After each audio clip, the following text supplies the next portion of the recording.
The transgender double life. I'm out to my friends, but I'm not out at work. Chloe at the coffee shop, but still pretending to be a dude while in class. I'm starting HRT, but I'm not out to my parents yet. Ooh, the early days of transition can be quite a complicated headache.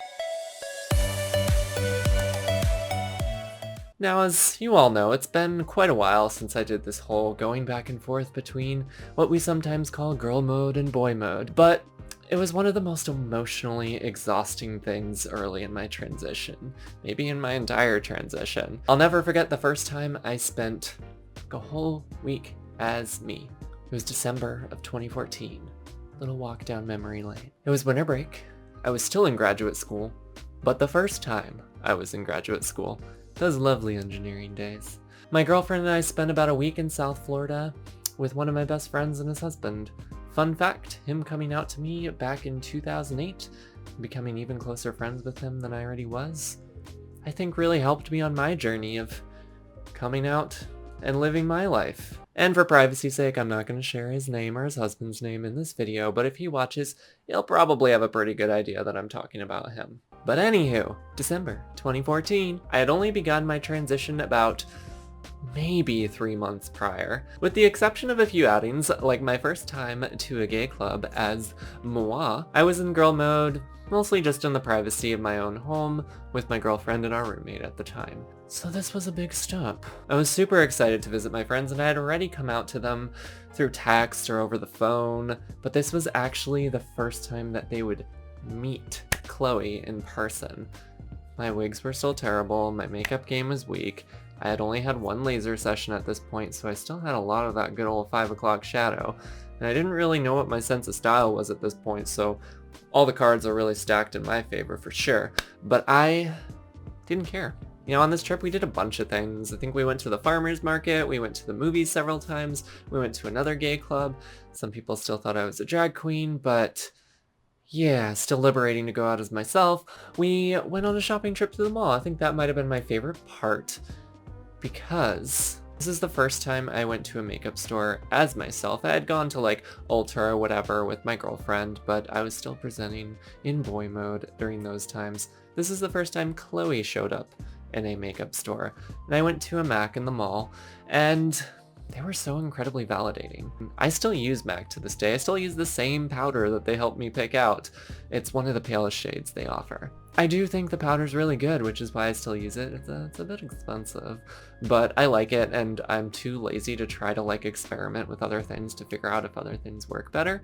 But some of the reason I use it is probably because also there's a lot of positive memories tied up into it in my first experience going to MAC, and how every time I've gone to MAC, they've been very validating. You know, so that trip to the shopping mall was probably my favorite thing on the trip, other than just getting cozy and hanging out and watching movies on my friend's huge projector. But, as all things do, this visit eventually came to an end. Distinctly remember the night before we left. I cried as I took off all my makeup, took off my wig before going to bed. I cried because I didn't want to go back to the bullshit of not being myself when I went to work on Monday. It was painful that my girlfriend didn't really understand, so it made it even harder to talk about it with her. It's like this whole thing of gender dysphoria getting stronger in the early days of transition. But if you're not trans, you might not really understand this. You know, every time I presented as me, went out into the world, or just even hung out on the couch as myself, it made it that much harder to go back into boy mode for school, for work, for family visits, whatever it may be.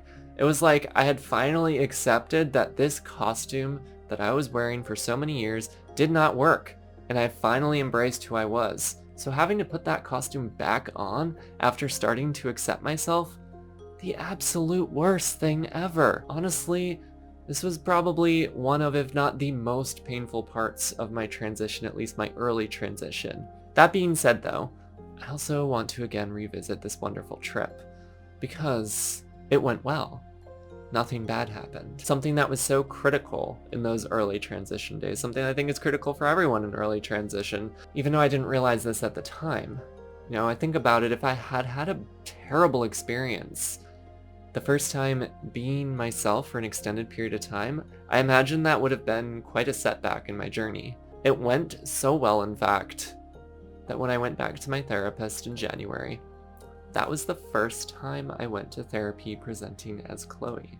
But I had been seeing this therapist for probably since September or October and seen her a handful of times, but the happiness and excitement in her face and the words she shared when I showed up as Chloe, I don't think at that point in time, I had not experienced validation quite like that.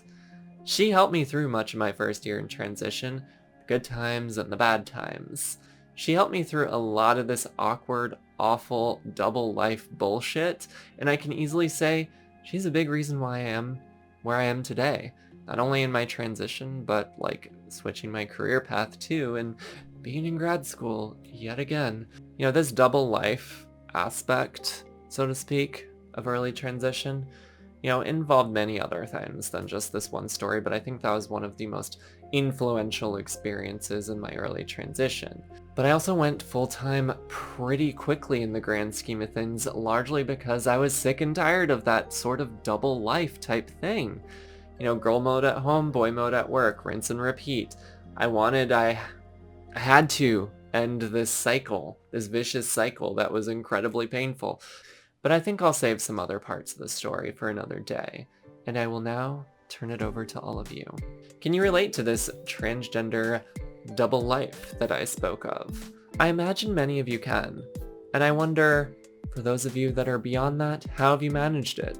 For those of you that are still dealing with it, how do you manage? Did it play a role in coming out full-time earlier than you expected to, like it did for me? Let me know all this and more down in the comments below. And as always, Tipsy and I love you all. She's nowhere to be found, and hope you're staying as safe and healthy as you can during these tough times. If you have not done so already, please be sure to give this a huge thumbs up and hit that subscribe button and notification bell. I love you all, and bye for now.